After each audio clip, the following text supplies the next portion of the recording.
There we go. Fantastic. Thank you. Again, welcome to the Dallas Area Paralegal Association, Male Paralegals, a Personal Perspective webinar, and happy Juneteenth. I'd like to turn the floor over and let me introduce myself. My name is Christine Custodio Suero, and I am actually the DEI or Diversity, Equity, Inclusion Chair for NALA, which is the National Association of Legal Assistants, Paralegal Association. So I am so thrilled and honored to be here, and I'm very honored that Melody has invited me and asked me to moderate today's panel, which is going to be very exciting. It's a topic that is not talked about a lot in our industry, so I look forward to this next hour or so with all of you. So I'd like to turn the floor over to Tony Sipp, who is one of the panelists, to give a welcome and some brief words. All right, thank you, Christine. So hi, folks. My name is Tony Sipp. I am the paralegal manager at Manning & Cass, where we have 7 offices nationwide. Today, so welcome to the special event, and we're going to gather and commemorate Juneteenth, as well as reflect on the significance of diversity, equity, and inclusion, DEI, and B. Juneteenth is a historic milestone in American history. It celebrates the emancipation of enslaved African Americans on June 19th, 1865, where in Galveston, Texas, where this is not taking place in there, but it's in Texas, where the slaves first realized or were told that they were free from slavery. So today we're going to embrace the principles of DEI. We're going to acknowledge the diversity strengthens the communities, equity fosters fairness, and inclusion empowers all of us. So together let us honor and embrace the present and strive for a future where everyone's voice is heard and celebrated. This conversation may make some people uncomfortable. However, please stay engaged. These topics are of great importance. A special thank you to NALA for supporting this event. Yay, NALA. Please remember to join your local association as well as your national association. And also, this is a self-plug, please like and subscribe to the Paralegal Voice podcast, where me and Jill Francisco, past president of NALA, will be discussing important topics in the legal industry. Now, to introduce our distinguished speaker and amazing attorney, please welcome Mishti Deb. Hi, everyone. I hope you're having a good day. I'm going to be talking about essentially the idea of bias, because that affects paralegals in the industry, especially those who are male or maybe who are minorities that might get treated differently than the sort of stereotypical idea that people have of what a paralegal is. And I'm going to frame that discussion in the context of ADR, or alternative dispute resolution, partly because that's my background, but partly because those are the skills that we use when we're having difficult discussions, right? And when we're having conversations with people about inequity or bias, those can be difficult conversations because oftentimes you are addressing someone who doesn't want to recognize or acknowledge their own bias. And of course, we all have bias. And so I'm going to start our conversation with just a general discussion about some concepts and knowledge for dispute resolution. And from that, we'll talk a little bit about personality types and then different types of cognitive and implicit bias. So when we're talking about conflict resolution, one of the principles is validation. So if I am in conflict with someone, then they are maybe not open to hearing what I want to say or my point of view, unless they feel like they're being heard, unless they feel like they're understood. And a majority of people are that way. So the more likely I feel like you understand where I'm coming from, the more I feel like you understand my position, the more open I am, the more receptive I am to your point of view and your position and truly listening to it. kind of the way that we talk about talking to a toddler, right? We must acknowledge the emotional state they are in before we talk to them about facts and logic because they are a toddler. But that's something that we really don't grow out of on a base instinctual level. So if someone comes to me and they're explaining how they're having a very difficult time because they tried to have the discussion with their boss about how 3 + 2 = 4, and they were totally shut down. And I respond with 3 + 2 doesn't equal 4. That's not going to make them receptive to my point of view. I'm not going to convince them as easily that 3 + 2 doesn't equal 4. Unless I take a moment back to maybe validate what they're feeling, which is frustration. They tried to get their point of view across to someone else. That made them angry. That made them frustrated. So if I take a moment to acknowledge where they are in an emotional state, and I say, that must have been an extremely frustrating experience. I can tell you're upset. I can tell that didn't go well. I can understand why you might feel that way. Once I say those things, then I open the door to start talking about maybe why 3 + 2 doesn't equal 4, right? And hopefully I didn't scare anyone away with that math. So that's concept of validation. I bring that up because that works for about majority of people. Let's say 80% of people. Don't quote me, that's not a real statistic. I'm just saying for the most people, validating where they're coming from emotionally will open the door for you to be able to have a deeper discussion, a real, more productive, deeper discussion. But there is that 10 to 20% of people where validating their emotional state will actually make them double down on their position. So when you actually tell them that you understand why that was frustrating, they hear, oh, so 3 + 2 does equal 4. That's what you told me. And you've all experienced this probably in your life with that friend who is in that really terrible relationship, and they're telling you all of the bad things that their significant other did, and you don't necessarily agree that maybe that their significant other was bad or wrong in that situation. Maybe you agree with their significant other. So you try to give them support without co-signing on their point of view. But the second that you try to give them any kind of support, they hear that as 100% that you're co-signing on their point of view. And I bring all of that up just to provide some context as I talk about bias, that bias doesn't live in a universe of its own. Bias lives in conjunction with these personality types. So as I talk about the different types of bias and strategies to deal with these different types of bias and tools that we can use to have conversations about these bias, keep in mind that these personality types are also at play. And so some of these strategies will be dependent not only on the kind of bias we're talking about, but also on the kind of personality type that we're dealing with. And that will change the approach that we want to take. So there are basically two categories of bias that we're familiar with.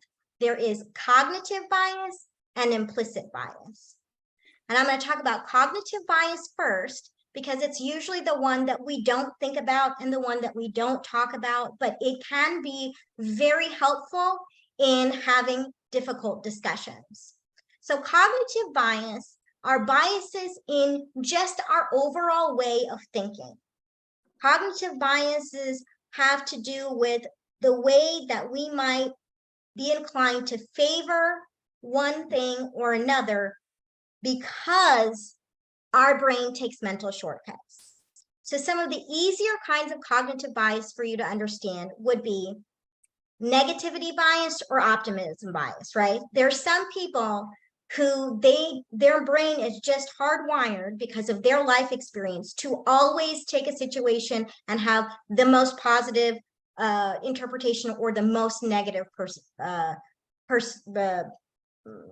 perspective, right? No matter what it is. And so if you can recognize that someone has that kind of bias, it will help you communicate with them, right? So this can broadly be called if someone's an optimist or someone's a negative or pessimist. But it's important to know that it's an inherent bias in the way that they look at everything, in the lens that they look at everything. Other types of cognitive bias could be labeling and overgeneralization, polarized thinking, or confirmation bias. These tend to go with the high conflict personality types. Polarized thinking means people who try to think of everything in a zero-sum game. I'm either winning or I'm losing, and there's no in between, right? So how do you overcome polarized thinking? That you have to use objective evidence of other solutions or focus on generating different kinds of outcomes and not validating emotions, because this is probably a high conflict personality type. If someone is thinking of things of just 100% or 0%, telling them that you understand their emotional state is just to co-sign on whether it's 0 or 100%. Instead, you have to keep things more objective. The same with confirmation bias. High conflict personality types tend to look at everything that you're saying that is a confirmation of their point of view and put a lot of weight on it, and take anything that you're saying that is not confirming their point of view and put very little weight on it. That's a confirmation bias. So I'm going to put more weight on things that agree with what my point of view is. I'm going to put very little weight on things that are contrary to my point of view. One way to overcome that is by reframing the issue.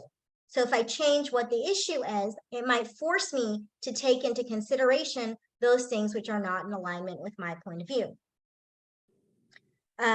We also have anchoring bias. This one might be easier to understand. So if you have someone in your life that has an anchoring bias, then that means that they tend to hover around the first option that's presented to them. When we talk about cash money settlements, right?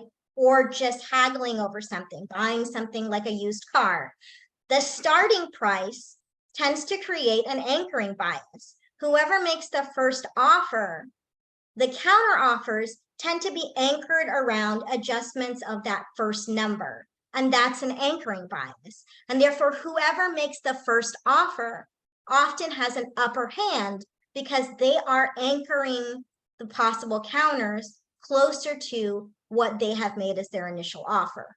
That's another example of a cognitive bias. Our brain makes a shortcut once we know an initial starting point, and we tend to think around that starting point.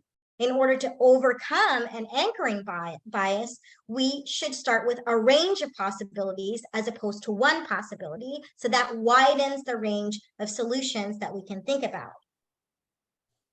We can also have functional fixed bias, which is very similar to a status quo bias. These are individuals that have a very hard time thinking outside of the box, or individuals who have a very difficult time changing the status quo. They're comfortable with things the way they are, and even if they're miserable, making changes that's scary to them. Changing what they do is scary to them. So if you're dealing with someone who tends to just stick with the status quo no matter what, or you're dealing with someone who's not creative enough to think outside of the box, some of the things that you can do is to play devil's advocate about changing what they're wanting to do, list out the cons of sticking with what they're doing right now, discuss alternatives, or share counter experiences that will show why sticking with what they're doing right now is not such a great idea. These are all cognitive bias, and this is a kind of a highly academic, and to a lot of you, it's going to be like, what is she talking about? A lot of loosey-goosey stuff, because that's not normally what we think about when we think about bias. But it is an important thing to think about, because if you can start to just sort of keep these in the back of your mind and recognize these things when you're talking to other people, I promise you it will open doors to conversations that you thought were not possible, because now you have some tools and strategies to deal with them. So that's cognitive bias. We also have implicit bias. Implicit bias is the one that we tend to talk about because it's easier to understand. It's not so cerebral as cognitive bias. Implicit bias is the fact that we tend to maybe associate different positive and negative stereotypes with people based on our life experience. So this is not a mental shortcut in the way we think. This is a place our brain goes to before we even start thinking based on someone's appearance or race or religion or background because of our previous life experience. This is often referred to as mind bugs, and the very famous implicit bias study is the 1998 Implicit Association Test, or IAT. So if you think that you don't have any implicit bias, I encourage you to go online and take the IAT, because it's pretty much, since 1998, we like 20 plus years of experience here of study backing up that everyone has implicit bias. Everyone has cognitive bias and everyone has implicit bias. Now, whereas cognitive bias takes a little bit more strategy to figure out how to deal with by recognizing the personality type, by recognizing what someone's thought pattern is, implicit bias is a lot easier to recognize. We tend to be able to recognize if someone is treating us differently because of our race, because of our gender, because of our position in life, because of our religion. That's easier for us to identify. It is something that might be harder to overcome, though, because the strategies for overcoming implicit bias are usually best implemented when it's from someone who recognizes their own implicit bias. In other words, the best way to overcome implicit bias, unfortunately, is by examining our own implicit bias and to work actively against it. So that just sounds like I just brought down the whole room, because I just created a problem and said it's one that's really challenging to overcome. But that's what we like. We like a good challenge, right? So what are some strategies to try and help with implicit bias? So the best way to work on implicit bias is to bring out counter examples. So if we can point out examples of things that are counter to the bias. So for example, if someone has a bias against someone of a particular ethnicity and says people of that ethnicity can't do X, Y, and Z, examples of them doing X, Y, and Z and pointing those out are ways to help start people to think about those categories in a different way. So those are called counter stereotypical exemplars and experiences. Experiences where you see, like if I think girls can't do math or girls can't code, going and seeing women compete in coding competitions, that's an example of where I would see and have an experience that is counter to my stereotype. Now that's hard to do for someone else because you might have to drag them along kicking and screaming. And the other thing is intentional awareness and action, but that's harder to instill in someone else if they're not willing to see it. And if they're not willing to see it, that's where we have to go back into their cognitive biases and figure out how we can maybe open the door to making them open to hearing that discussion that they maybe don't want to hear. That's kind of a general, 10,000 foot view of what bias is. And then as we move along in today's discussion, I will bring up anytime I hear or recognize something that might be a bias, a cognitive bias or an implicit bias, and I'll try to point out some tools and strategies that someone could use in that situation based on what they're experiencing to help counter that bias. So I don't know where we want to go from here, but maybe we want to take a moment for the panelists to each introduce themselves. Yeah, let's go ahead and do that, Mishti. Thank you so much for that information. I took a page and a half of notes already. So thank us for equipping us with those tools to help us have difficult conversations and to come up with strategies, right? To navigate those difficult conversations and experiences that we may encounter, especially in this realm of implicit bias and cognitive bias and in our legal profession. All right, so without further ado, we have 4 esteemed panelists tonight on this male paralegals, a personal perspective. Let's go ahead and start with Eugene. Tell us who you are, where you work, and the areas you work in, briefly. Good afternoon, everyone. My name is Eugene Alcala. I'm a member of the DAPA. I'm currently employed with Tenet Healthcare, tenant owns hospitals throughout the U.S. and clinics, so I deal with on the healthcare side. Litigation is my background. I've been a paralegal for over 20 years. So that's me in a nutshell. Thank you so much, Eugene. And next we have Jonathan. You're up. Hello, everyone. Good evening, good afternoon. I have been a paralegal now for almost 10 years. I am a litigation paralegal. I have worked from small firms all the way up to big law firms, doing anywhere from mass torts through currently hospitality and commercial law. So we represent several large hotel chains throughout the country and throughout the globe. Thank you, Jonathan. And Tony Sip, you are up. Good afternoon and good evening to some of you. As I said earlier, my name is Tony Sip. I'm the paralegal manager at Manning & Cass, where I manage 30 plus paralegals in our 7 nationwide offices. I'm also the co-host of the Paralegal Voice. Please like and subscribe. It's in the chat. Thank you. And the other thing, please link in or get to LinkedIn and connect with all of these panelists, because this is how this works. We work together, we build a community, and we help each other. So please, if you not even going blind, just like, subscribe. Oops, sorry, that was the Paralegal Voice. But on LinkedIn, do that. So other than that, I have a chocolate lab that is about 2.5.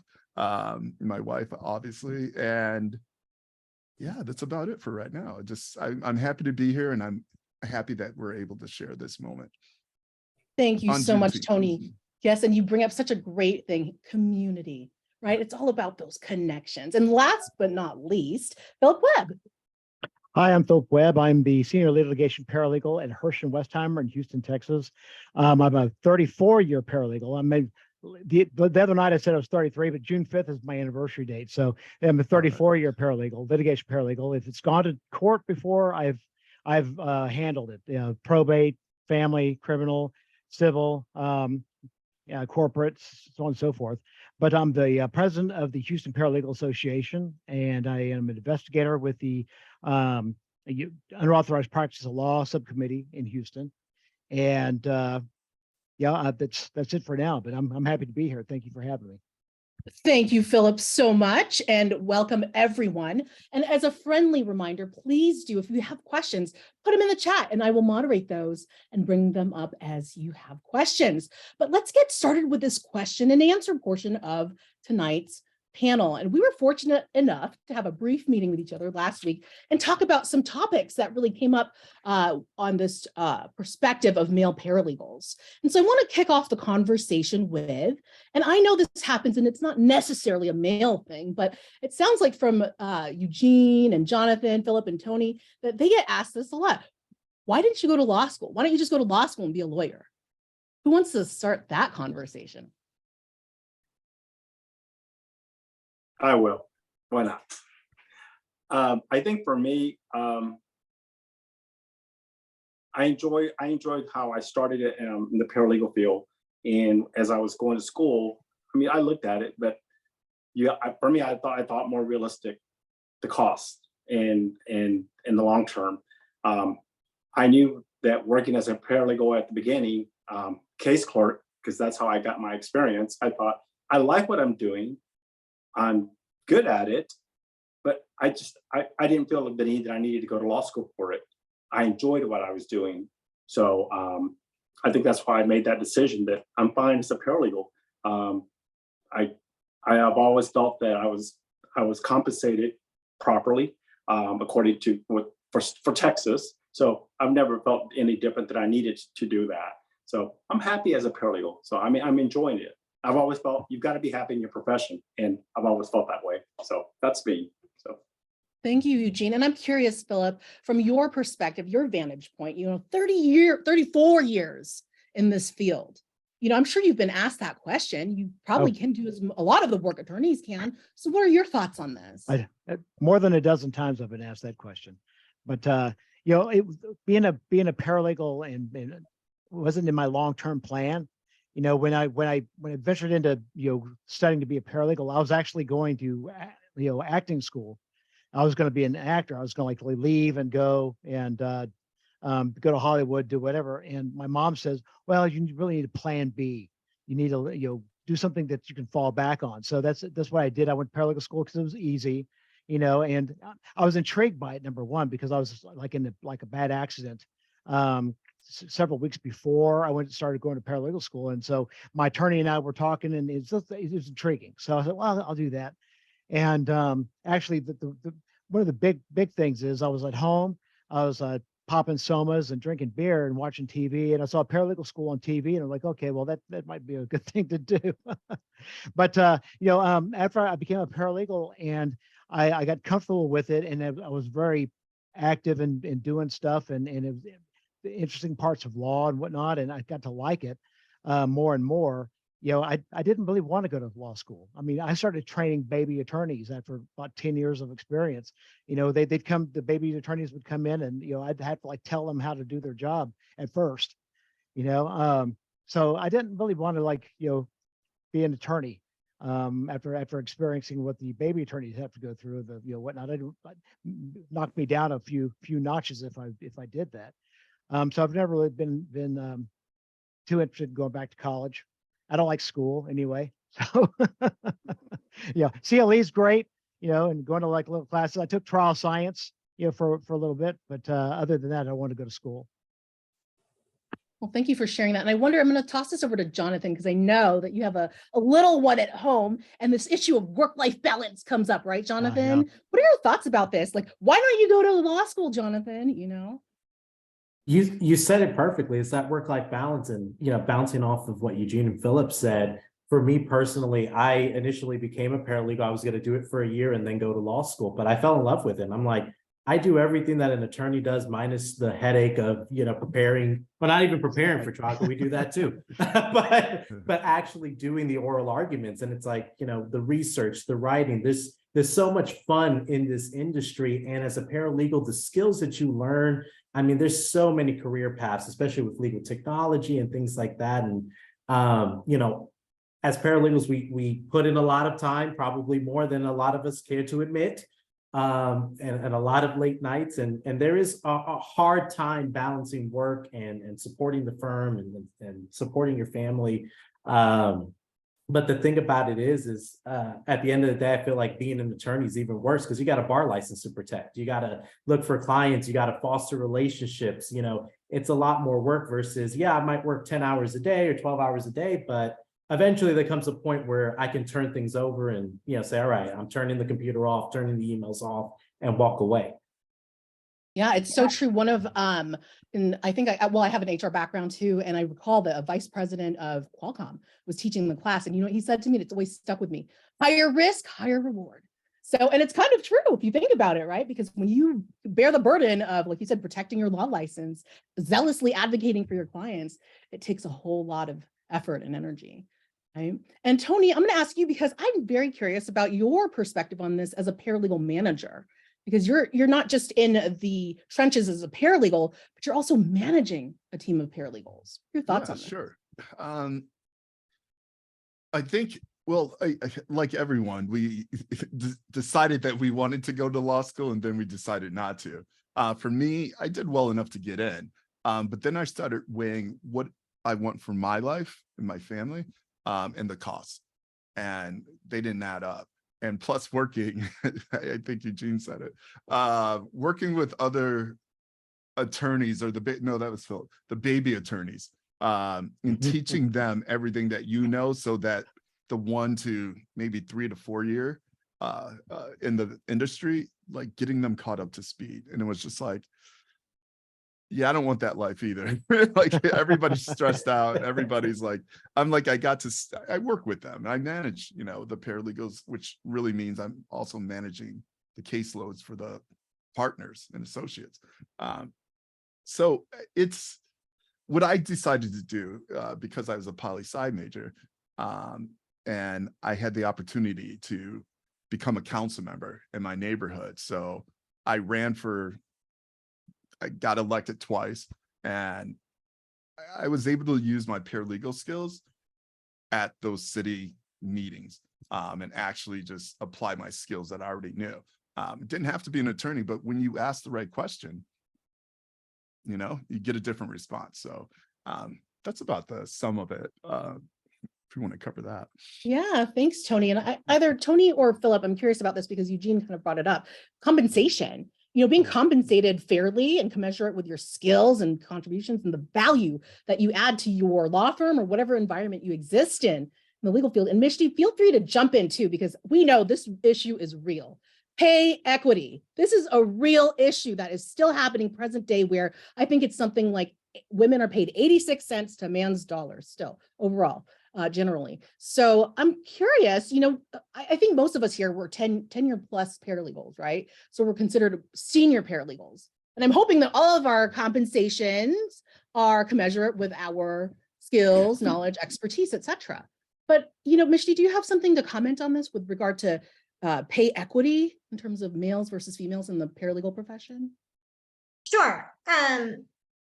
I just want to go back and just say, I really like how everybody answered the first question, because there's an inherent bias in that question of why you didn't go to law school. There's the bias that being a lawyer is somehow better than being a paralegal, when that's not true at all. And that's a great example of exactly how you overcome that kind of implicit bias, is by counter-exampling that, hey, being a lawyer is not necessarily better than being a paralegal. You know, definitely the lawyers are not having as much fun, I would say. But as a lawyer, I get to say that. In terms of pay equity, that's a difficult conversation to have for a lot of people, but specifically because there can be bias based on whether or not men and women in the same role of paralegal with the same years of experience are getting paid the same or not. And bringing that conversation up is not a comfortable conversation to have. There can also be this uncomfortable conversation of, maybe you are the paralegal and you are doing the majority of the work, and there is a baby lawyer that's not pulling their weight, and you feel like you should be getting paid more given the amount of work that you're doing, even though you don't necessarily have that JD, right? Because you're being paid maybe more like a legal secretary or an admin, but you're doing all of the legal prep work. You're doing all the research, you're doing all of the writing. So that can be a difficult conversation to have. And again, we can come back to those techniques of, you know, validating someone's emotional state when you're having that conversation, so they know that you're hearing them. Because understand that the person that you're having the conversation with about how you should get paid more has to decide how much everyone is getting paid and has to justify it, right? So help them justify it to either the person they have to justify it to, or help them justify it as to why that's a smart way for them to spend their money to improve their overall bottom line. And then if you're dealing with someone who has a tendency to have one of the cognitive biases, be prepared to counter that bias in that conversation. So if they have an anchoring bias, then you know that whatever number that you throw out is gonna be what they hinge on. So give yourself that range. Talk about a range of possibilities. Maybe talk about compensation, not just in terms of dollars and cents. Maybe not everybody thinks of pay and wage in the same way. Maybe I don't want to necessarily get more dollars, but I'd like some time off, you know, and I've earned it, you know. So framing the conversation in certain ways also helps that conversation be more fruitful. So if you're not sure how to frame it, or you're not sure how to have the conversation, get opinions from other people in your field, get opinions from other people you trust, and go into that conversation with a strategy. This is not something you should just like casually throw out there and see what happens. That would be my advice. Yeah. That is awesome advice. And I love that, really framing up the conversation like you did today, giving us and empowering us with knowledge and tools and strategies. So I'm going to actually throw this to Tony as a paralegal manager, because I've had the pleasure of speaking on panels with Tony before. And I know he takes very seriously about equity and inclusion for the people that he oversees in his firm.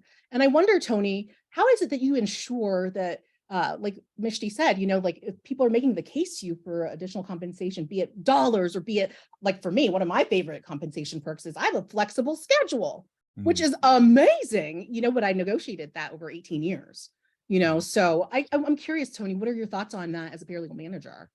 That's a good question, because now in New York, California, there may be some other states, you have to say the range of how much you're going to be able to make, which is a huge benefit. Plus, with our firm being hybrid, meaning that you can work remotely, in office, or a bit of both. That's a great flexible thing. I love it. I got a dog after, the pandemic. So now I'm like, let's stay home. So I really enjoy that part of it. When I interview candidates, paralegal candidates, because I am one, I look for those people that hit all those notes, right? All the check marks. And it's interesting with women, they tend to go low, on the low end of requesting what they want. And it's no secret that I tell them, when they get approved to get hired, ask for the max. Just ask for the max, because the ones that don't, it just shows incompetence. You're not confident about what you're bringing to the table. But if you're, the range is to 80,000, ask for 80,000. If it's 90, ask for 90. I don't care what stage you're in, because once you get in there, you're going to understand why the range was as high as it was. So make sure you ask for the most. I always tell the candidates, just ask for the top range. So. And Mishti brought up a really good point too. Be prepared, do your homework, talk to people, right? Philip, and what about your perspective as, again, a 30, you're our seasoned veteran paralegal on the panel here.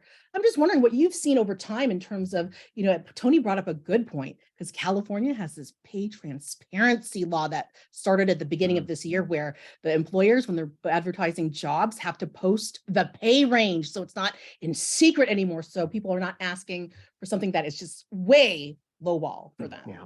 Any thoughts? Well, the paralegal division of the State Bar of Texas does a survey almost every year about what paralegals are getting paid. And at my firm, I don't want to know what anybody's making. I don't care. I just care what I make. And in years past, it's I've steadily increased in pay rate, but it also depends on the firm you're working at. Because some firms, they don't have unlimited funds, so they're only going to be able to pay you what they can afford. And I've been at small law firms where I got paid chump change, and of course they didn't last very long. That was early in my career though. But still, work for bigger firms, and one of the big firms I worked for was paying me just crap. And I knew they were just paying me crap. And then when I had like a review, they said, "Oh well, we're not gonna give you a bonus or whatnot." I'm like, okay, well, within 3 weeks I was gone. They gave me a raise, didn't give me a bonus. Well, forget it. I'm going somewhere else. And when I landed in the firm I'm at now, they work on a certain system and whatnot, but then I was told by my boss that I don't fit in that system. I'm going to be treated a little bit differently than the system. Paralegals at our firm get bonuses and raises based on some kind of algorithm or formula or something like that, and mine is just based on strictly merit and my billables. And I bill a lot. My billable rate is $250 an hour. So therefore, I'm trying to pay for myself. And so at a smaller firm, you're not going to be able to be able to bill that much because they're not going to have the clientele. So there's this disparage between different size firms and whatnot. But when you're at a big firm, sure, everybody should get paid, based on your qualification and your years of experience, no matter who you are, what you look like, or which restroom you use. So, so it should be based on that. I have seen some very good paralegals just crater after a period of time because the attorneys that they were working for just dogged them so much that they didn't they couldn't work anymore. Actually, one of them I know of is no longer a paralegal because she just got tired of being dogged every day.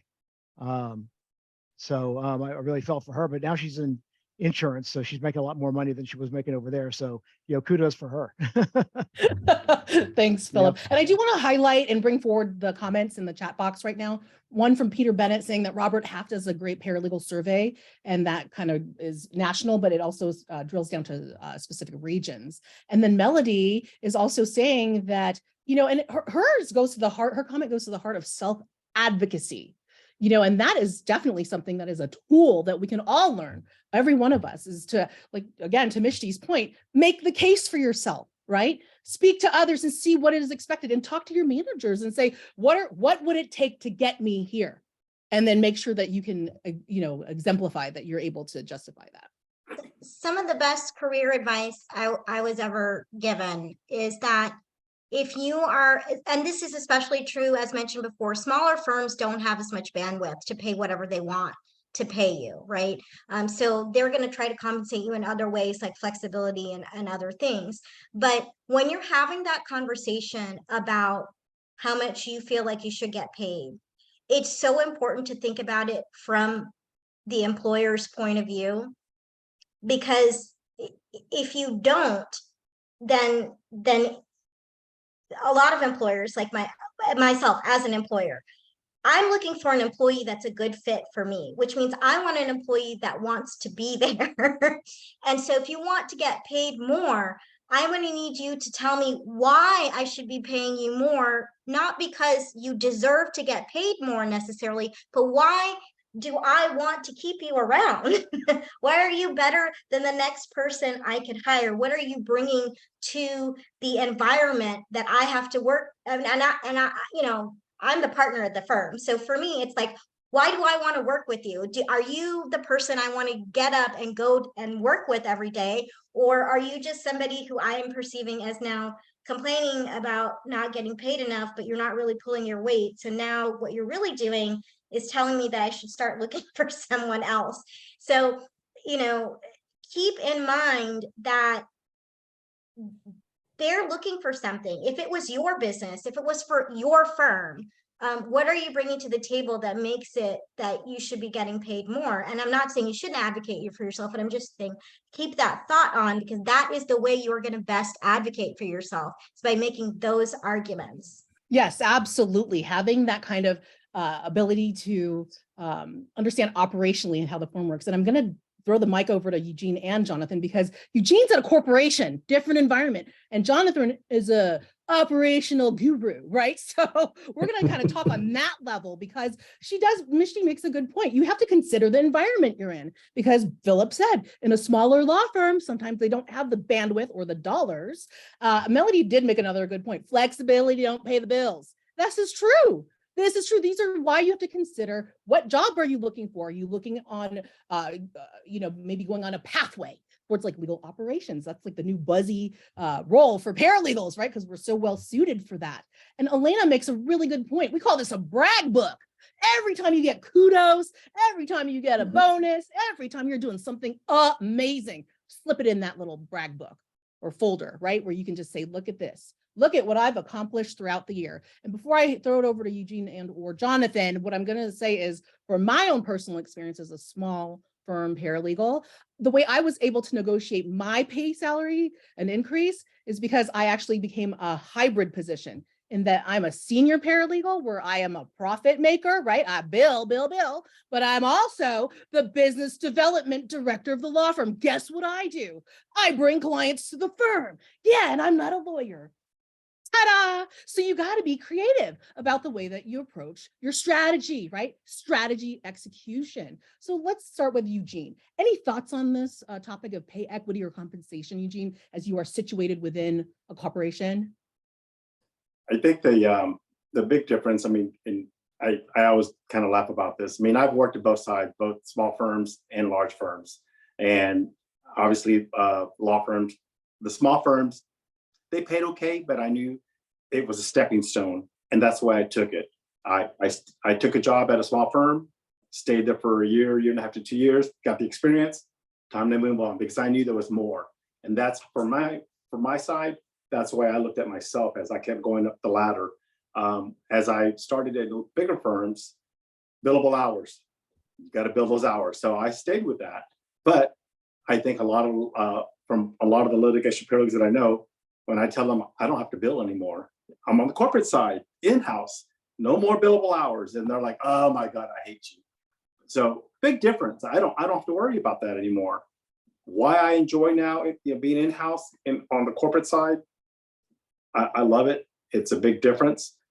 Again, I mean, we talk about pay, and I've never felt that I was underpaid, but I'm enjoying it, and I'm still writing it. So that's it works for me. That's what works for me. That's right, because we're all different. It's going to be different for all of us. Jonathan, I'm curious about your situation, because I do know from your bio that you are an operational guru. So you like things about budget and efficiency, etc. So let us know your thoughts on this topic.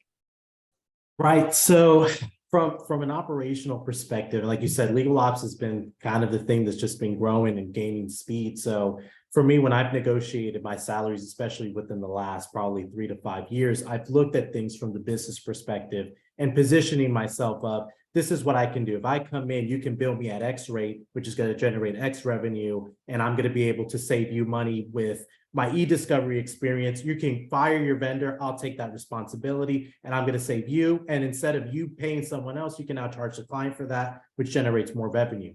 So I think having your homework, knowing what you're good at, what you excel in, and coming in, and like you said, having that brag book of it's not cocky if you can do it. It's not cocky if you can go in there and just say, these are my skills, and I'm confident that I can do them and I can perform at a high level to where you're not going to regret paying me X amount of money. Because once you get to a certain dollar amount, whether it's as a paralegal or any other type of position, a law firm, like you said, your partners, your managing partners, administrative staff, they're evaluating you on a daily basis to determine if you're worth that dollar amount. And if you're getting paid $100K, but you're constantly not meeting your billable hour requirements, you're constantly making mistakes, they're going to say, I can hire someone for $60K that's going to produce $100K work. So it's keeping that balance of knowing your worth, and also keeping tabs on the business itself. But there's some, like you said, when you're in a small firm, it's like, I can't go in there and ask for another $5,000. Like, there's no way they can afford it. And that's when you have to start considering, hey, maybe I need to go to a mid-sized firm. Maybe I need to go to big law. Maybe I need to go to a different position that'll give me that flexibility. Or like you said, try to negotiate, maybe get another week off for vacation, or, get a better benefit package or something like that you can, control. And I think most managing partners, and if you present it and present a good case, and again, you're a paralegal, you know how to present a good case. I think most of them are receptive to. Thank you, Jonathan. And I'm going to highlight Peter's comment in the chat here, where he says sometimes paralegals are so good at their jobs, right, that they don't have to hire as many attorneys and they can afford to pay more. So it just, like you said, Jonathan, you got to be able to read the room, right? Understand what's going on so that you can make that case for yourself. I want to shift the conversation a little bit, because we did have a little discussion on this about like these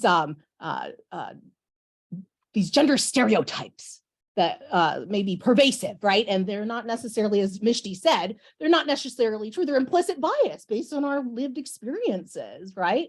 And one of the topics that came up, which I thought was interesting, so maybe Jonathan and Philip on this, because I know you mentioned this, about, the paternity issue thing, because women are allotted, maternity leave.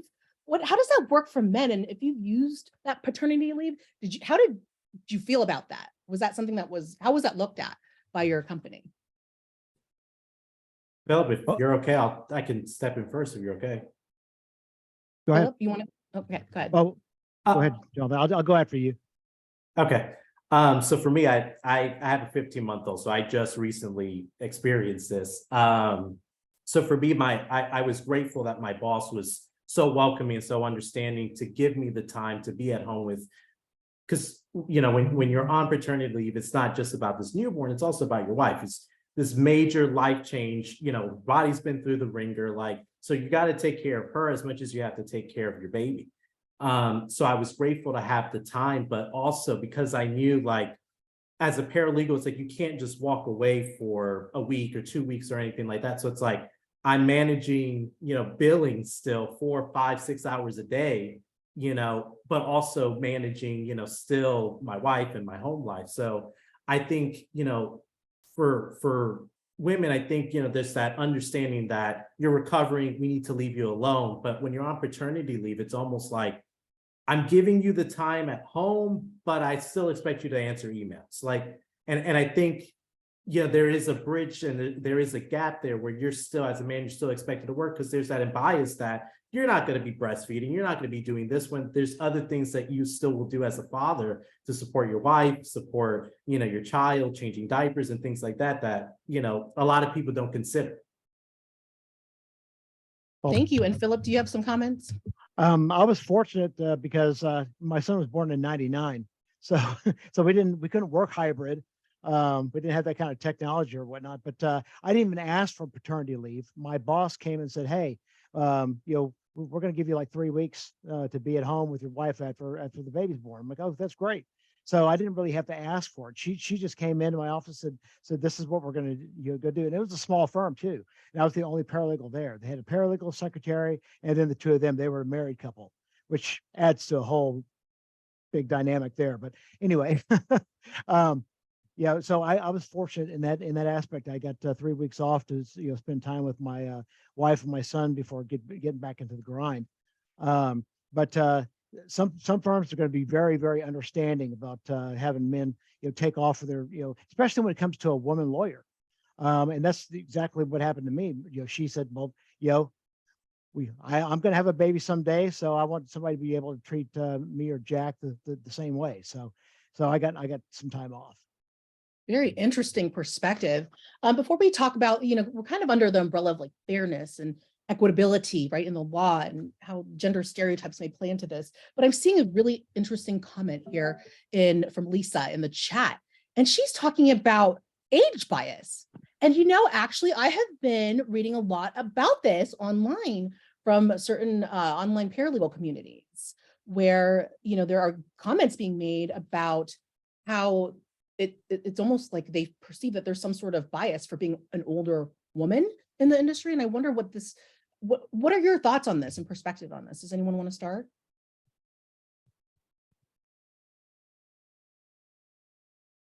Oh, Tony, are you trying to speak? I was mouthing words. My thoughts made it external. Yeah, I can go on that. I think it's true that it happens, but understand that it's a protected class as well. So if you have enough evidence, you might not get the job, but you'll get the compensation from the job you were trying to get. So you just have to have a good attorney on that. But I believe it exists. I mean, a lot of times, and Christine, I'm sure you've had this happen to you as well. People from within our network will get in contact with us saying, "I can't get a job because I'm 60. I can't get a job because, this or that." Those aren't the right firms for you, because if they're already discriminating against you before you even get in, you don't want to work there. You got to find a place that says that they're diversity, equity, and inclusion, and they're not going to discriminate against anybody. Live by your principles. Then, I'm a qualified candidate. I can do this. Please tell me the reason again why you won't hire me. I have 30 years experience. Right. I'll give everybody a shot. In fact, the last few people I hired, they would classify as, the older category, but you know what? They were great. They're really great at what they do, which is why I brought them on board. Right. So I think that experience could help everybody else that's on the team. Because that knowledge gets passed through, stuff that they bumped in before we ever bumped into it. They already know how to do that. So it exists. It's real. I know Miss G is going to have something to say about it, but it's a real thing. So just understand it. It is a protected class, and that implicit bias does exist. Thank you for that, Tony. And yeah, you're absolutely right. And I think oftentimes also people bring this up in terms of like generational conflicts within the office and having those crucial and critical conversations because it's difficult. Because sometimes people may make this, this broad comment about, oh, those X, they don't like to work as hard, Millennials. right? Go ahead and say, yeah, millennials, No, that's right? what it is. The younger generation, they just have a problem with their work ethic or whatever. My But that's attorney not said- necessarily the case, right? Attorney says that all the time. Right. The young ones in our office. Mishti, do you have associates. any? Yeah, I'm sure, Philip. Yeah. Any comments, Mishti, on this? I mean, sometimes you might not know the employer well enough, or it is a protected class. There may not be enough information for you to make a good case that, if it's a small place, then you can't necessarily point to the reason. But if you feel like you are getting discriminated against because of age, then one of the things that you might want to examine is what's underlying that experience that might make them think an older employee might not be a right fit, or a younger employee might not be the right fit, right? So we can think of what is associated with those stereotypes. So maybe it might be that, oh, I don't want to go with an older candidate because they might not be as technology proficient. So if that's the concern, then you're trying to get the job and not just the compensation through the suit, you might want to bring up that you are technology proficient. You might not think that somebody who's been in the field for 35 years knows how to do all these things, but I'm really good with social media, whatever that they're looking for. Or the counter example, if you're really young, then you might want to bring up the things that you have in your background that give you the experience that they might not think that a younger person is. Maybe you explain to them that you have a good work ethic. As someone who's an employer, I'm always looking to hear why they think my firm is the firm they want to work for, as opposed to they want to work for a firm or they want a job. Right? So sometimes it's just a little bit about observing at the beginning what the person's looking for. But I understand that there's not always the opportunity to get in depth to understand maybe why you are or aren't getting the position. But yes, age bias is out there. It's definitely real. And the same thing would go for gender bias, I think, too. I think some places have an idea of who fits into their work environment. But Good point. Yeah. Yes, thank you, Mishti. Heather says in the comments that she thinks it also can be reversed, that sometimes older employees just assume that the younger employees are just technologically Absolutely. proficient. And that's, again, an implicit bias, right? It's something that we just think, oh gosh, they were digital natives. They know how to do all of this, and it may not be true. we actually recently hired someone that had like 30 plus years of experience at a very large firm that I won't mention. And she touted how she'd worked for all these different practice areas and stuff. And when we hired her, we fully had the expectation that we would be able to rely on her for light drafting and all of these different things. And I don't know what she was doing for that other firm for 25, 30 years of experience, but she just didn't know how to do anything.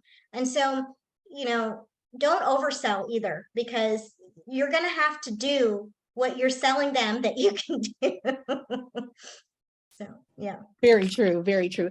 And this question is going to be kind of on what we would say is reverse discrimination, if you will.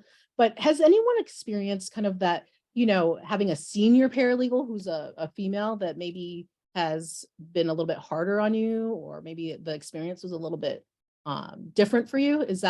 Does anyone have a comment on that? I would say for me, when I started out, a fledgling paralegal, when you start, or the feeling was, when I started at one of my first earlier firms, was the senior paralegal that I was paired with was very closely guarded. She didn't want to train. She didn't want to teach me too much. She taught me just enough. So I had to go out and go to DAPA meetings, go to different avenues to learn about the law that I was doing. And I was lucky and blessed that there were other senior paralegals in the firm that were like, I'll teach you. You shadow me for a day. Shadow me for a day. I'll teach you this. I'll show you that. And that's how I really learned and started honing my craft was through them. But I think they're, to what Missy initially said about the implicit bias. I think, as a man and, also as a person of color, when you come in, it's like there's that bias of, well, this person could be getting paid more than me and now I'm having to train them. Or this person, could be a threat because I'm going to teach them everything and then they're going to fire me because they rather have a man in this position or whatever. When it's, at least in my position, it's not like that. I respect seniority, and if there's a promotion coming up or whatever, I will throw your name in the ring before I throw in mine. But that's just, my early experience. And, thankfully since then it's, I've had the privilege of working with some amazing people. And, for me, having a 30-year paralegal, it's a wealth of knowledge that they'll show you things that you didn't even know you could do. Yeah, very interesting perspective. Thank you for sharing that, Jonathan. Mishti, do you have any comments with regard to what Jonathan was pretty much alluding to with regard to strategies to kind of overcome those kind of experiences or situations where you feel maybe that someone is being a little bit guarded or maybe not as willing to train you in that regard because of those perceived biases? Yeah, I mean, I think my interpretation of what you were saying is that she kind of perceived you to be a little bit of a threat. Like she didn't want to train you to take her job, right? And if you know that that's where someone's coming from, one thing that you could do is to make it so that you're making it abundantly clear in front of them, maybe even to other people, that your success is their success. So, talking up that how to do things because she showed you, and that means she's so great and she's so awesome and blah, blah, blah. That can maybe kind of curb that bias to her thinking that you're out to get her. If you can show her that you're out there to support her, and the better you are, then the better she looks, as opposed to taking away from her success. That's the strategy that I would employ. Yeah, interesting. It's kind of going back to that whole really active listening, understanding, right? Reading a room and how to deploy those strategies that will help everyone, right? I had that kind of All same thing happen. Well, I got hired at this one firm and there was like already 2 paralegals on this docket and I was going to be the third wheel. And this one paralegal's like, oh, I can do this sort of thing. This is my specialty, whatnot. And, it having to do with trial director and building load files and crap like that, which I know how to do. But I had, and I don't know how many years of experience she had or anything like that. But, she's like, I'm like, okay, whatever, do it. I'll go do my thing. You do that thing. So it's not a big deal to me, and it wasn't, she kept on doing certain things. And my boss is like, he called me in his office and goes, yeah, she's throwing you under the bus. I'm like, what for? I didn't do anything. He goes, I know, she threw you under the bus and she's not going to be here much longer. So you might, be careful with, trying to like, make yourself, better than, or, try to take something away from somebody or whatnot, because you might come back to haunt you and bite you the butt. Yeah, very good point. Also, that bias against someone who might be older could be coming from whether or not they feel like that person would be as open to taking instruction for others, because sometimes with more experience comes more confidence, and maybe comes less of a willingness to be a team player or to take instruction from others. So that could be another source of why someone might have a bias against hiring someone with tons of experience, because then, okay, well, she's got tons of experience, but is he or she going to listen and take instruction? Or are they just going to do what they want to do regardless of what I tell them? You know what I mean? So yeah, exactly. That's a good point. All these assumptions, right? all We're just these assuming things assumptions. and not clarifying and asking clarifying questions about things. So that's a really good point. And I actually want to talk about, oh, sorry, go ahead, Tony. Go ahead. Oh, no, I was going to say I had the opposite experience of Jonathan and Philip, where every senior paralegal brought me under their wings and just taught me everything. I later find out that with all of them, they were leaving the firm within 2 weeks to a month. So they're like, here's the knowledge, and go forth and good luck. So the only time I really experienced it, and this is off the map, but it's like with my association, I think I was a secretary or something. I had some title, and it was obviously majority women. And she lost it when I said, I'm sorry, I don't have my minutes ready right now. Well, why not? It just sharp, very sharp, and just degrading enough that you might want to consider leaving the association. It was that bad. Later, she apologized for what she did because she had some very racial undertones that she was doing. And I'm not shy, and I called her out, and she never did it again. She might have did it like you saw me mumbling with my she probably said that, but it never happened again. Yeah, absolutely. Right. Say something, speak up, right? If there's something that you are experiencing, absolutely. And you bring up a good point, both Tony and Jonathan, because you bring up this perspective of, not only males, but also BIPOC or, Black, Indigenous, person of color, right? As people of color, there may be different perspectives that we can bring to the table, but that could be an advantage. I know Eugene is bilingual, correct, Eugene? So how do you think that has enhanced, or how has that added or contributed to your experience as a male paralegal? Well, for me, because I'm working in Texas, it's a plus. Being bilingual. For me, the way I did it, I used it as a marketing. That's how I would market myself when I was looking for a position. What am I bringing to the table? Well, I knew as a young paralegal, I thought, okay, I became a notary. I became involved with the associations. I volunteered a little bit. It's what you're bringing to the table. But being bilingual and talk to the Spanish clientele, or clients in general, when they're calling, depending on what area you're in. I mean, I worked for a criminal attorney and also did divorces. So I always took calls when it was a Spanish-speaking family or individual for divorces. So it gave them at least some peace. Once they came in the office, I did the basic, and then the attorney would take it. But at least with me being bilingual, I helped them at least so they were comfortable. I answered their questions, not giving legal advice, just what they needed to know, what to prepare, and how to get to the location. But to me, it's a marketing thing for me, because when I interviewed, oh, you're bilingual? Okay, that was the compensation was a little bit different. It was higher, and that's the way I always took it as. So no matter where I went, it was always, even on the application, are you bilingual? Yes. So when interview came up, that's what compensation was talked about, because I was bilingual. So to me, that was a plus. So yeah, that's definitely. Oh, sorry, go ahead.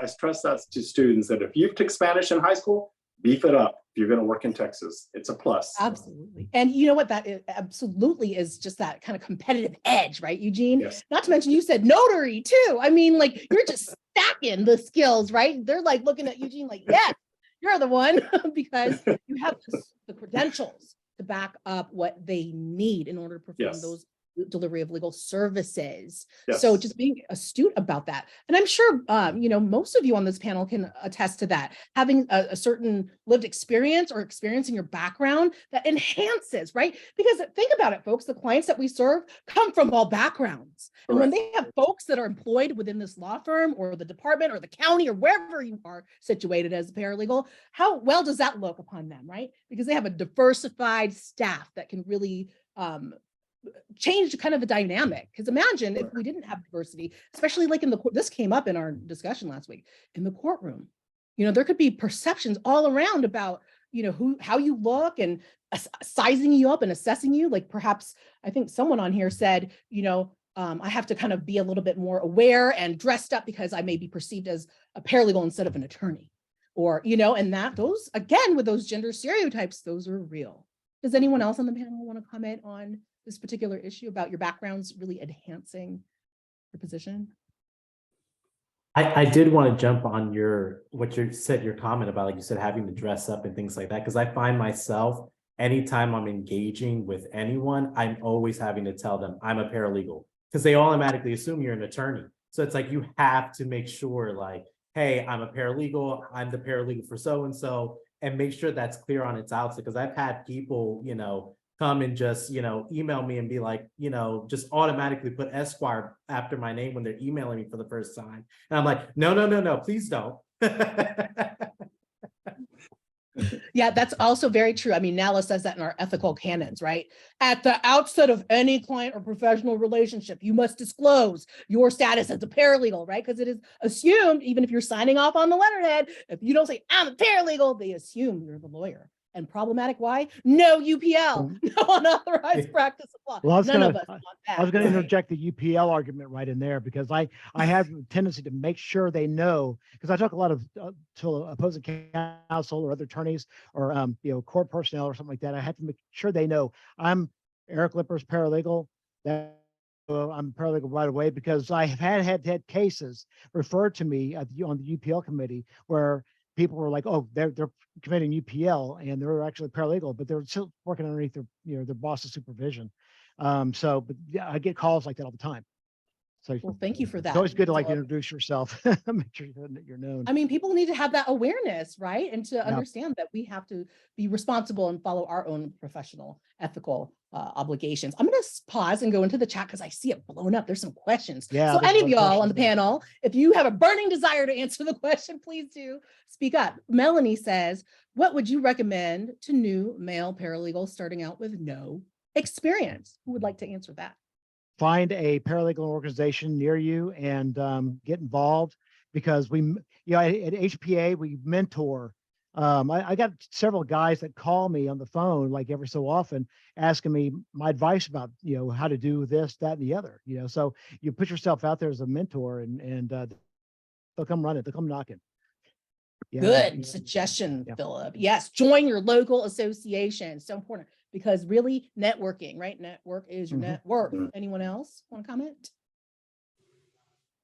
I'd piggyback on that. Like you said, join your local organization, state organization, whatever you can get into, network. Because, I don't know, I can't speak for everybody else, but for me, it's like, I've had the privilege of having some amazing mentors in my career, and I give back any chance that I can get. I mean, it's about bringing up the next generation. And I'm sure anybody on this call, like you said, you get a call from someone saying, hey, I need the help. I want to learn. I want to be better. I can't see anybody just saying, no, you're good. Absolutely. Tony, you have a comment? Yeah, sure. Jonathan's right. Philip's right. I'm sure if Eugene was speaking, he'd be right. Join those associations. And in fact, I think there's a moderator that is on the Zoom right now who has a great slogan. You want to have a mentor from where you've been, where you are, and where you want to be. Did I get that right? Is it about? That is correct. Yeah. So it really makes a difference. I have a lot of people that are in my DMs on LinkedIn. Emily, hi. So it's like, we have a lot of great people that, all of us want to help. We all want to help. So if I get a message, I'm replying. It might not be that same day, but I'm going to reply to you. So we can have a dialogue. I want to know what your goals are, what you inspire to. So we're all here to help. So that's why I really, really focused on make sure you connect with all of the panelists on LinkedIn, because I think a lot of us do our business that way. Yes, absolutely. And find the webinars like today, right? Where you can Yes. acquire the information that you may have questions about. Eugene, did you want to comment before we go to the next question? I agree with the guys. I mean, the one thing I talk to young paralegals that are coming to me, or the students, I tell them, look, get involved with legal aid, your local legal aid. Dallas has Catholic Charities. There's a lot of organizations that will they give you experience, so you can at least get something as a young paralegal that's going to start looking for a job, because those employers are going to ask you, what are you doing? I mean, can't just say I'm sitting at home waiting for a job. You've got to show them the initiative. You're out there. You're volunteering a little time. It might not be paid, but you're learning something. You're learning the basic. You're networking. You're going to meet other paralegals, other attorneys. Oh, what do you do? Well, I'm looking for a job. There's the door that's going to open right there. So I always tell students, give a little time, volunteer at your local legal aid office. You're going to learn a lot. It's going to be basic, but you're going to learn at least something to put on paper what you've been doing. So really good advice, Eugene, and everyone. Next question from Debbie. How do you handle baby attorneys who are not receptive to your assistance or guidance on a case? How do you manage, right? In other words. Philip, you go first, Philip. Give them some rope. Because yeah, give them some rope, because if they won't follow, and I got one lady that works in the office right next to me, and she's always constantly coming and asking me questions and whatnot, and that's great. But then I've had another one that's down the hall, another baby attorney that just won't listen to anything I say, and I gave him enough rope to hang himself, and sure enough, he did. He's no longer there, by the way. Oh, well, Yeah, there it is. He knew it all. He knew it all. Oh well. I don't, and I don't think this necessarily is just a new person, but someone who's just resistant to advice or someone helping. I think that can be a real issue, and we call that growth mindset. Like if you have a fixed mindset and you don't think anyone can change what you know, that's going to be an issue. Because we all, as we know, the law changes, right? The law is dynamic, as is our profession. Technology changes, the way we do things changes, the way business operates changes. Wow, we all became remote people, right? Wow, we all became digital workers during these last 3 years, right? All of a sudden they were like, bing, you're a Zoom teacher, Christine. And I'm like, what? So I got to learn a new skill. And now I'm the Zoom expert. See how this works? Agile, growth mindset. Philip, did you have a comment? I saw you come off. Oh yeah. One of the things, he, after this motion for summary judgment, he was told to draft it. And I looked at it, I'm like, oh God, this is hideous. This is horrible. And so I went to go talk to him and said, hey, I read your motion, whatnot. And I think, and he's like, oh, that's a great motion. And I put all these hours into it, which he overbilled for it. And and he turned it in. He's very proud of his work. And man, my boss is on the other side of my wall, on the other side of the office, on this side. And I heard him talking to him. He's like, oh, that was bad. That was bad. He gave me a dirty look when he walked by my office, back to his office. Like, oh well, you have to learn sometime. I'm sure you have all that restraint and refraining from "told you so, told you so." I don't like saying it, but I thought that. Right, the inside voice. I'm not going to gloat. Right, no gloating. Yeah. Anyway, so here's another question from Heather. What are some ways to mentor young male paralegals and to encourage them to get involved with their local associations?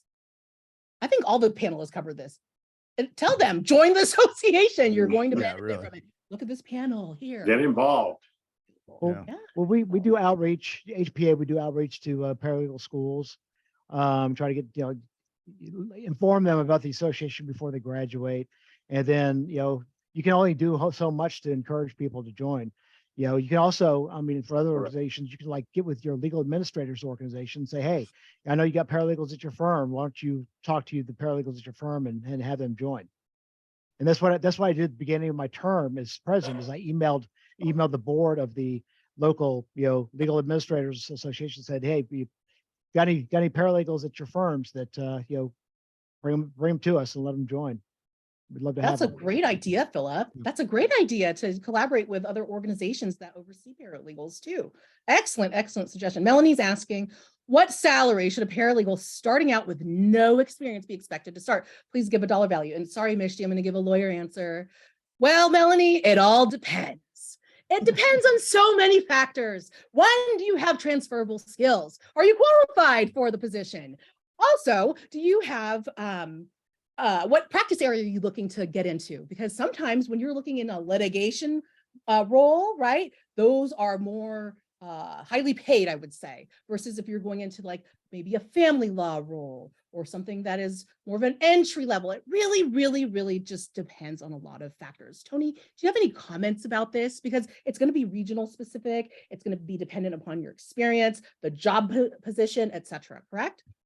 Yeah, correct. What I would suggest, and somebody put in the chat, there is Robert Half has a poll that they do, which is really good. NALA has a poll. If you're a member, you get it for free. I looked at that one. It shows you where you are in the area that you are. So if you have 1 to 3 or 1 to 5, it breaks it down. This is the amount of experience this person has. This is the salary range that they should be expecting. But to Christine's point, what are you bringing with you? Do you have those transferable skills? Yes, you went to the paralegal school, but I think I was trained differently when I went to paralegal school, because some of the people I hire is like, wow, I thought you guys already knew this. And then they don't. So make sure you get some hands-on, learn how to do a subpoena. I mean, you're probably going to do that a lot. So do some of the basic stuff. I mean, if you mess up on a subpoena within your first week or so, okay. You can have So some we gotta really work big on that. issues. Yeah, I mean, especially if you're on a tight timeline with discovery cutoffs and whatnot, you do not want to Yeah. go there. It's a waste of time, No. resources, money, etc. So correct, Tony. Anyone else want to give a comment before we move on to the next question? In the interest of time, we're already almost, excuse me, I said 5:30 p.m. my time because I'm here on the Pacific Coast in San Diego, Right. but it is It's 7:30 7:30 y'all here. time. Yeah, so I want to make sure, you know, that we're mindful of time. If you have to jump off, perfectly fine. This is being recorded, but I just think it's been such an excellent and interesting conversation with everyone. There are just a couple more questions if you all don't mind and have time to stay on for a bit, panelists. Okay. So anyone else want to venture a comment before we move on to the next question? Sure. About salary? No, we're, One thing I always tell my students is if you're in paralegal school, all of the people around you, their goal is also to be paralegals. So don't miss out on the opportunity to network with your own classmates. Right. And then also, if you're asking someone to be a mentor, be respectful of the time that they're spending with you. And don't try. If all you do is go out there and shake a bunch of hands and say, are you going to hire me? Are you hiring? Are you hiring? Are you hiring? That's a turnoff. So just be mindful that, you know, people will hire you if they get to know you and like you, but they're not going to get to know you and like you if you're just like, give me a job right now. Oh, you don't have a job? Let me talk to the Right. next person. Let me talk to the next person. That's, you know, approach it sensibly. I love that, Michelle. The way I say it to my students, I say, you don't ask someone to marry you on the first date. You got to build the relationship, correct? You Mhm. know, you got to learn how to connect with people, exercise those people building skills, right? You got to work for it. That's how we get really good mentors. I still have 5 after 18 years. I have 5 solid Wow. mentors. Solid advice, Mishti. The next question from Eva is, have you had negative experiences due to bias against male paralegals? And if so, is that more likely to occur with female paralegals, attorneys, and clients? Who would like to comment on this?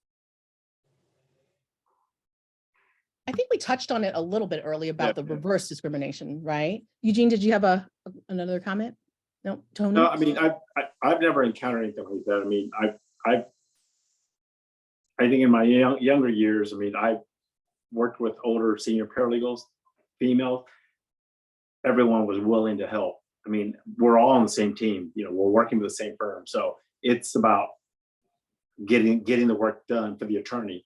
I mean, it's the attorney that's going to look great, but I've never felt that, you know, that I you know, was being treated differently by someone that had more experience than I did. So I, you know, case I wish I did, but I guess I'm lucky about that. Yeah, thanks, Eugene. And Tony, did you have a comment?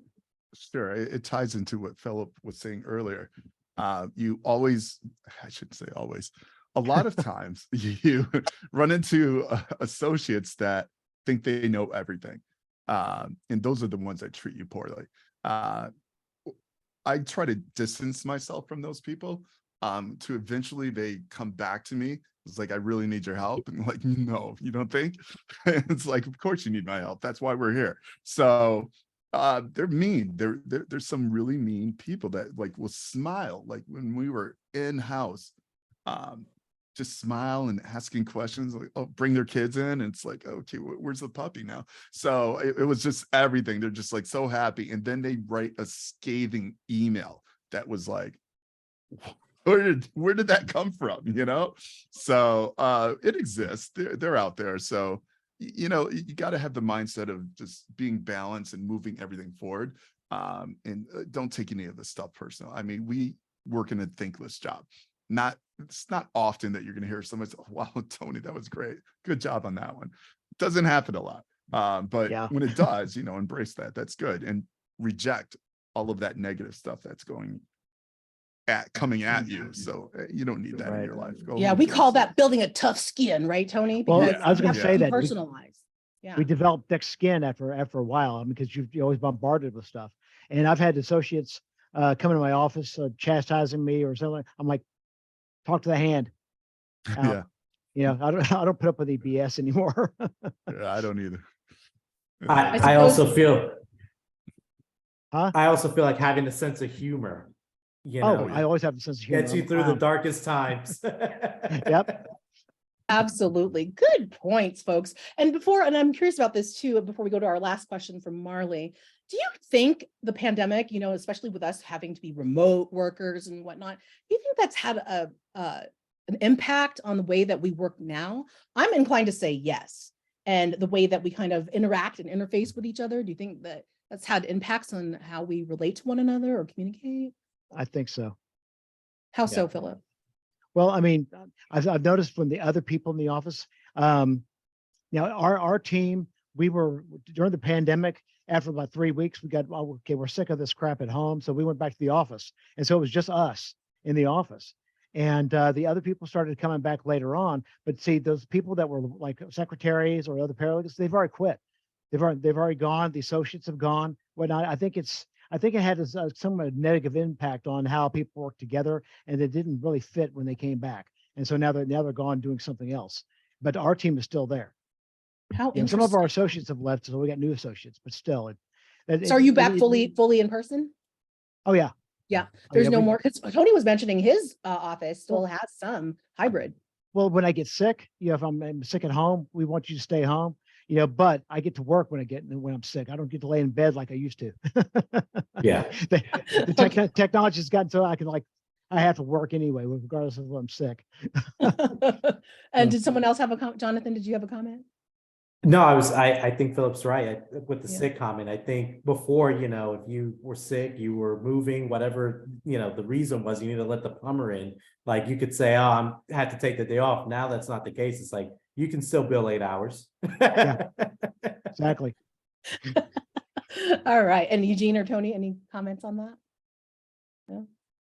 I think for me, I was lucky because I'm off-site from corporate because I deal with medical records. So we're kept separate from corporate and we're a small department. So I stayed in I worked through the pandemic in my office. I just stayed in my office.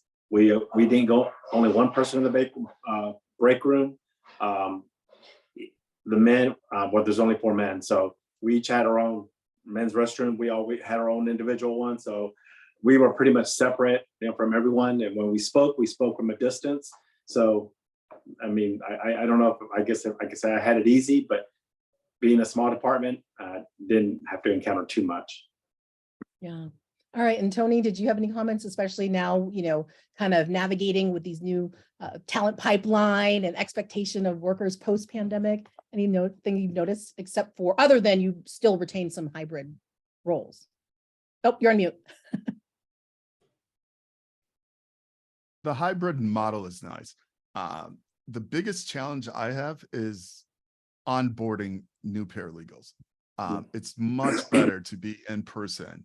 And I used to be able to fly to every office and like spend a week there or so, and just go through the fundamentals, you know, get everybody up to speed. Now they do everything online, and it's really challenging to help them understand the culture of the firm, what I'm looking for, what everything, all the goals that need to be met. You know, it's a lot of people need hand holding in the beginning. And then once they got it, they understand that. And then, you know, fly like a bird, you know, go be productive. But that's my biggest obstacle. That's one reason. And I think we're trying to move to in-house again, you know, coming into the office, which people may quit, you know, they don't want to work from. I mean, like if you live in, I'm in LA, if you live in Riverside, which is like miles away from LA, you're not going to want to do that again. You're going to find another job that wants to do remote work. But other than that, I think one of the challenges, a bridge was having the Zoom meetings. But now it's a challenge. It's a bit of a challenge to onboard people. Yeah, I've actually read a lot of articles on that because it seems like more employers are shifting to the completely in person. work Yeah. model now. So yeah, interesting. And the last question from Marley, before we wrap things up here, is I'm a reporter looking to enter the legal field. I've done some litigation reporting. What are some ways to promote and transfer those skills as a paralegal? Thoughts on that? Like a reporter, like KTLA reporter, or like newspaper? TV, What kind of you know, reporter? Chronicle. Do you mean, I know, right? Are you a journalist or are you like a? Yeah, that's what I'm trying to figure. Because those are Yes. two different Can skill y'all hear me? sets. Are you still here, Marley? Can you hear me? Yes. Yes. Yes. Yes. To answer your question, yes, I'm a journalist. Right now I'm a TV reporter for a news station in Abilene, Texas. I've been there for 2 years. Just graduated my paralegal degree last month at El Central College. Appreciate it. Sorry, I Awesome. should have been more specific about what I was saying in there. Thank you, by the way. But yeah, just I kind of have a wide range of things as far as like litigation reporting, or my primary quote unquote beat is like education reporting. And I came from that world. I was a substitute teacher and a tutor for a long time prior to this. I got like a range of experience, but I was just curious to know, like, I know some journalists go in the legal field. I was like, I had enough of this. I want to try something else. And I'm just curious, like, from your perspective, if y'all had like journalists come in that field and like take those skills, or have you seen that and like be of value to those law firms? Is me being I mean, not to babble out too long, but like for example, I have my director like come in like, hey, here's a lawsuit going on, come read this little memorandum real fast and do something on it. I'm like, okay. And I think like there was one between two colleges fighting over the rights of a nursing school, and make work out of that, or something more serious, or like it's a cold case and we report on that, or a murder trial and we got somebody going to the courthouse every single day reporting on that, and doing a live hit for like 5 and 6 o'clock show, and then maybe something small from 10 o'clock. So I'm just curious to know. Yeah, how to go sure.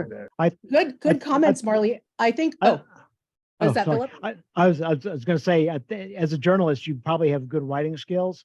That's a definite plus to market. Also, to being a journalist, you have to dig down into the facts. You have to Right. do some investigating, and so that's another plus that some law firms or attorneys will be looking for is your investigative you're leaning towards investigation and things like that, and your word processing skills and whatnot. I think those are good marketing skills to have as a paralegal. Yeah, absolutely. Who else wants to comment? Jonathan, is that you? I was gonna say researching. I mean, you have to research these cases. You have to know the story you're presenting. So that's a crucial skill. Being resourceful, being flexible, adapting. Those are all things that any paralegal will tell you are keys to success. Like Philip said, looking into the facts, being an excellent writer, because you're going to be proofreading, you're going to be drafting a lot of things. If obviously good with Word, Adobe, any of those type of programs are things to highlight. If there's any other technology that you've used as a reporter that you could see cross utilization in a law firm in any way, those are things to highlight as well. Good. And Tony, did you have a comment? Yeah, I'll just say that I went to college, one of my best friends, and best friends enough to invite to the wedding friends. He was a journalist as well, and now he works for the Court of Appeals. So anything's possible. You can do that. He's in New York, which is where I'm from as well. Tough city. We're built strong. So you can make it. If he can make it, you definitely can make it, Marley.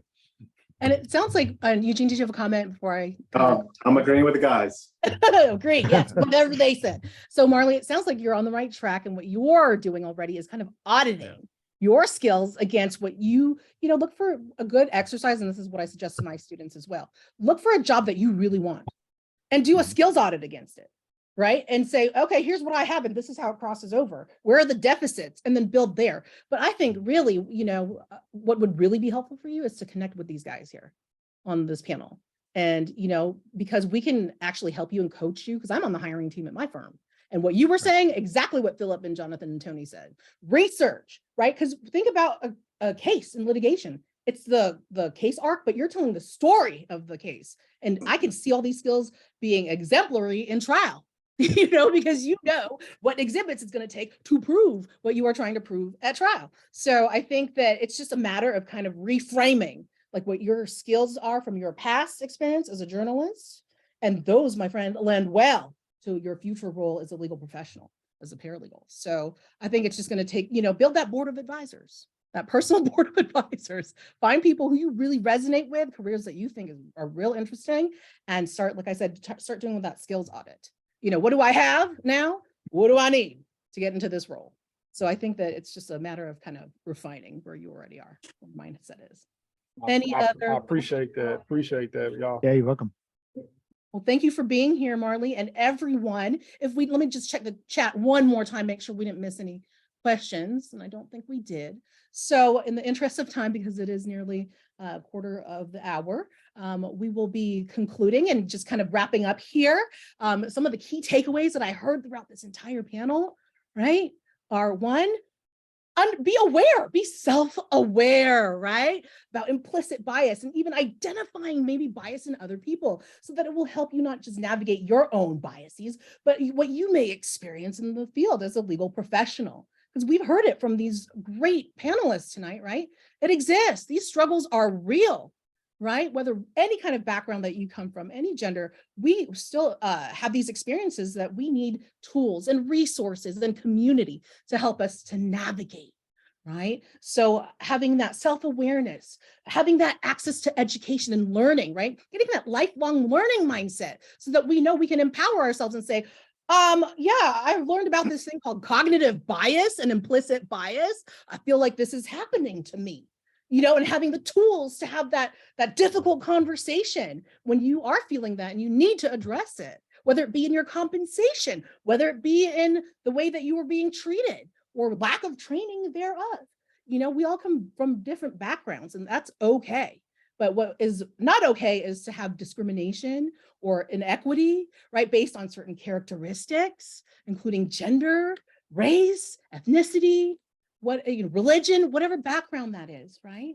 So having those tools is extremely critical and helpful for us to manage a successful career, right? No matter where we're situated. So active listening is another thing, a common theme that I heard in today's panel discussion is really being astute in the way that we're listening, and what Mishti gave us some strategies, mirroring back what you've heard, right? And also kind of identifying what's going on here. So using resources and talking to other people about like, what is this that I'm experiencing? And this is where mentoring, that came up so often today, right? And DAPA and Houston Paralegal Association, HPA, I'm sure they have mentoring programs to where we can set you up with folks that can be part of that personal board of advisors that you're going to build, right? Homework number one for learners here today, right? Let's do that. Let's start connecting and building community and building those relationships. But remember, it's not like, will you marry me on the first date? You're building relationships and connection, right?